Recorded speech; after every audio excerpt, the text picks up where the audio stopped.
Hey guys, it's Maiden Day for the Smoove.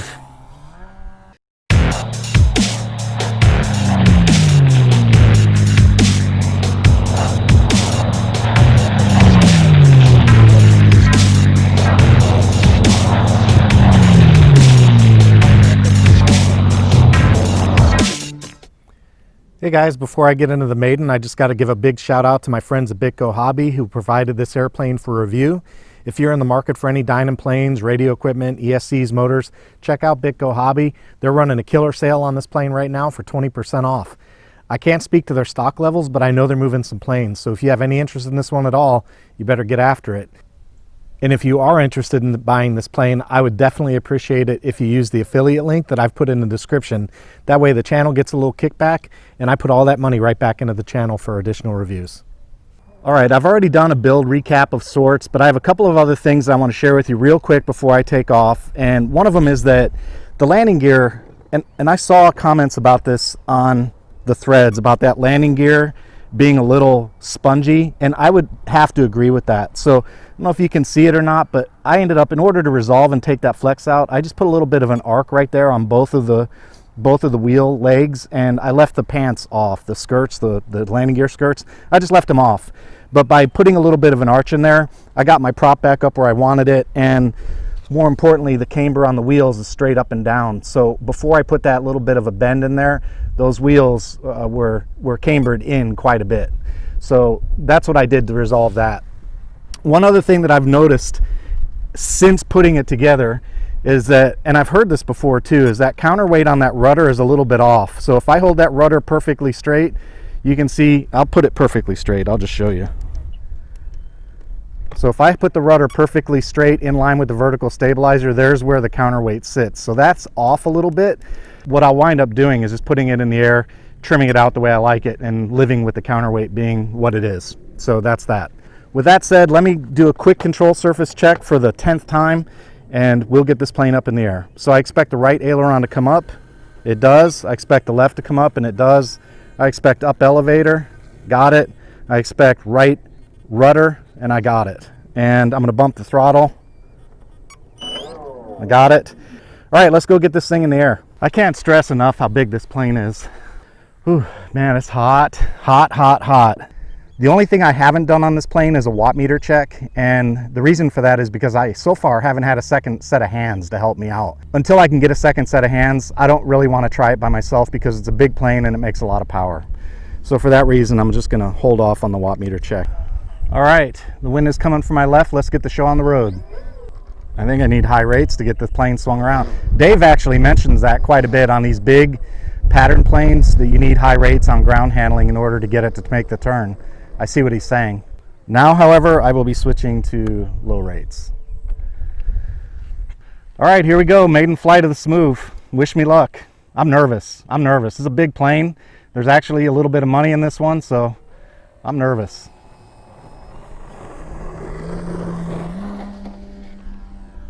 All right, nice. Off the ground with no drama, which is awesome. Man, my thumbs are going pretty quick right now. Gotta be honest. Hey, look at that. I haven't trimmed it yet. No trim. That is flying. Okay, I need a click of up.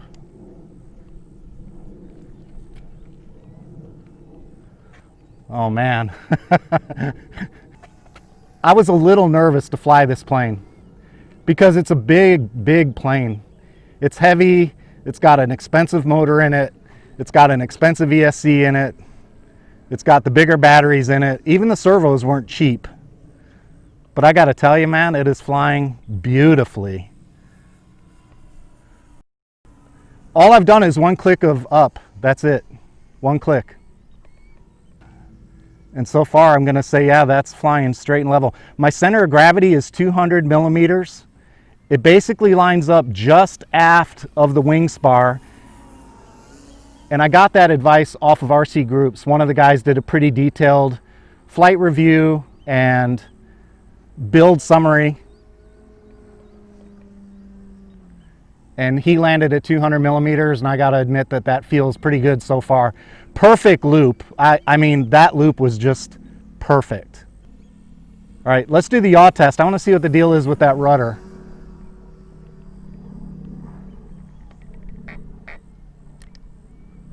I'd say that was basically straight down.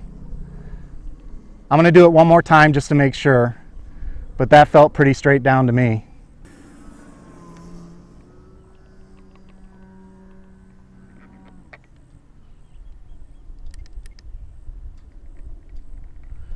All right, it's dropping to the left, so I'm clicking in a little right. It also, on the vertical climb, it pulls to the left. Now that could be thrust or trim. Until I know for sure, I'm going to keep working on the trim.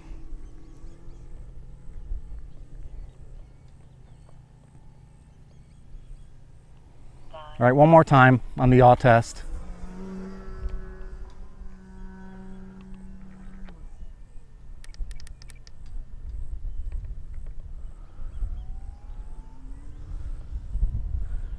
Still clicking in some right there. Just so you know, that's what I'm doing. Let's do it again.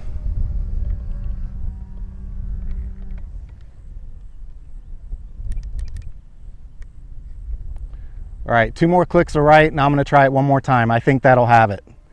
And it looks like it's climbing straighter as well.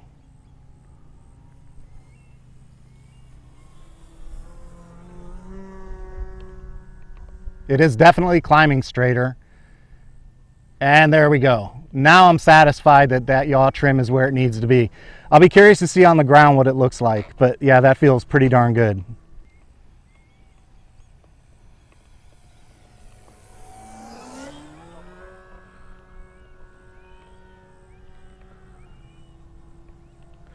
All right, I'm going to go inverted and check for balance.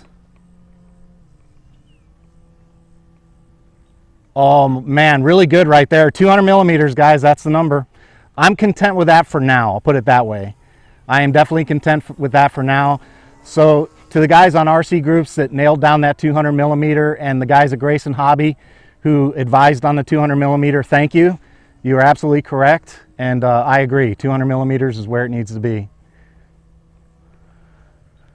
All right, you guys know the drill, right? Now I have to start practicing some approaches to get a feel for it.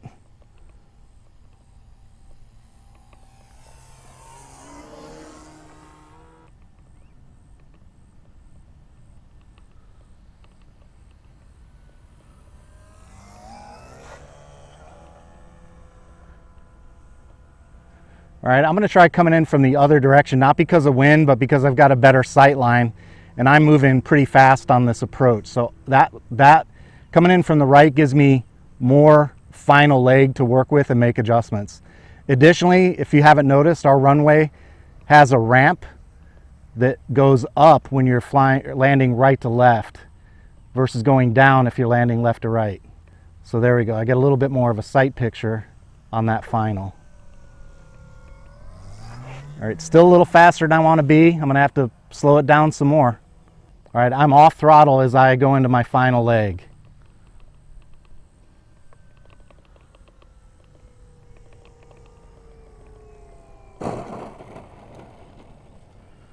I'm not going to lie, I use the grass a little bit to help slow it down, but that worked fine. No indications of tip over at all. I mean, it's got such a long tail that there was no indication at all that it wanted to tip over. Well, there we go, guys. There's the maiden flight on a Dynam Smoove. I can let my hands relax a little bit now. I'm glad that's over. So now what I need to do is spend some time flying the plane. All right, guys, I'm about to take the second flight of the day on the Dynam Smoove. High rates on the ground, mid or low rates in the air.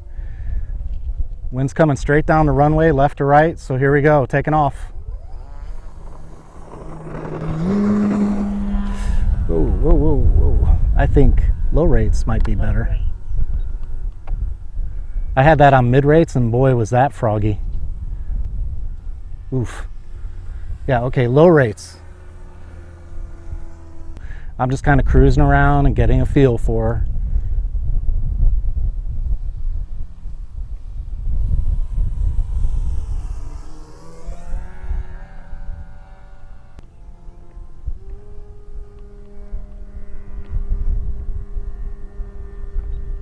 Man, that's the easiest knife edge plane I've ever flown. Just a little bit of rudder, put it up on the side, and it just went straight down the line perfectly. I'm going to try it again.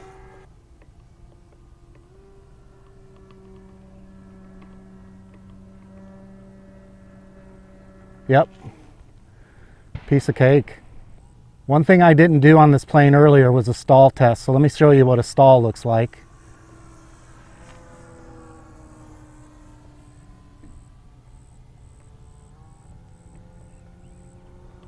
All right, here we go.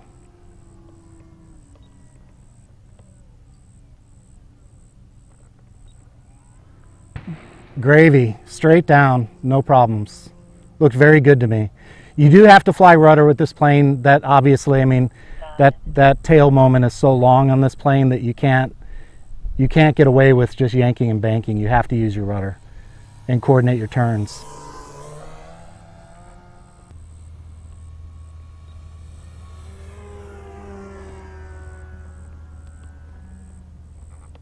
I do think I need to work on balancing that carbon prop a little bit. Very uneventful second flight. Again, just getting used to the plane, but everything feels very good to me. So I've run this pack out. I'm going to go ahead and practice a couple of approaches and try and get it down on the ground.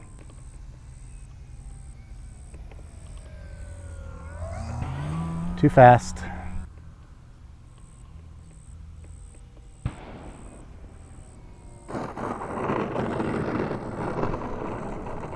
Let's go around one more time. What the heck?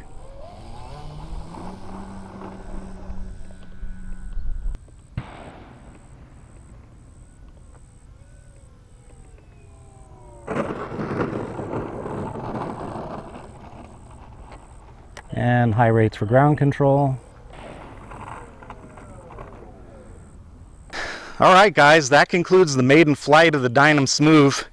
I know that was not exciting or exhilarating flying, I'm sorry, but this is a complex airplane, and because of that, on this airplane, I'm not going to mess around with it anymore. I'm going to take it home, check everything out, make sure I'm happy with the condition of the plane after flying it, and then, you know, I'll come back out and start learning the plane.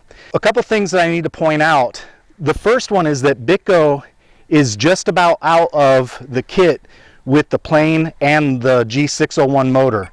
However, we've had a conversation and they're going to go ahead and extend the sail that they're running using a G60 motor. The only difference I've been able to find between the two is the G60 spins slightly faster. That's it. So the G601 was actually designed by Dynam for the plane, but the G60 will work fine. And as a matter of fact, that's what I'm actually flying in the plane. I had an incident where I dropped the G601. I called BitGo Hobby and let them know what happened. They jumped on it and sent me a G60. They consulted with me, but I said, go ahead and send me a G60. So they did. And I got to tell you guys right now, my impressions from a retail standpoint with BitGo have been top notch. They jump on issues right away and deal with them. Unlike my FMS PC-21, which is now 2 months in my hangar, and I still can't fly it because of a broken landing gear. And I'm still waiting for that part. So BitGo, they get right on stuff and get them out to you.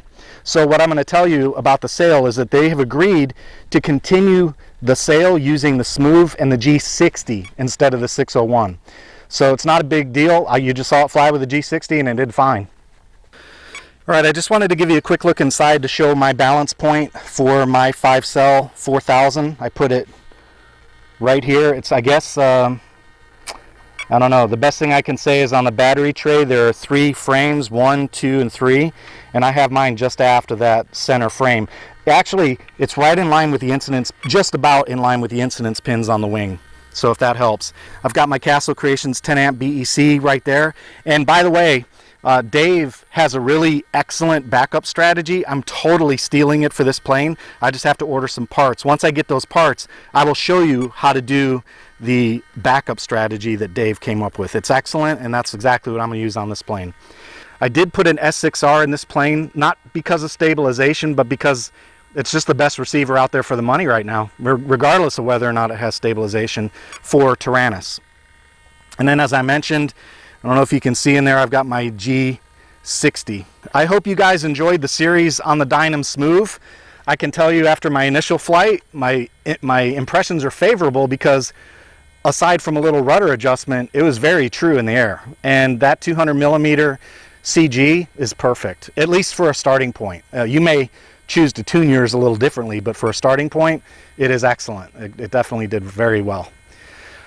All right, well, I hope you enjoyed the content. If you're new to the channel, please consider subscribing. It really helps smaller channels like mine gain traction and visibility on my videos, as I have subscribers and interaction with my content. So please join the channel, please comment, leave a thumbs up, thumbs down if you didn't like it, and talk to me. Tell me what you want to see on this plane, and I'll do my best. If you're on the fence about getting one of these planes, I know that they're selling. I know that.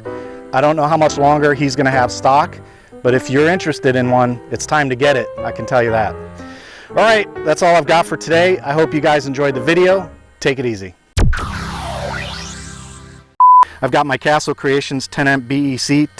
I did put an S6R in this. All right, the only thing I haven't done on this plane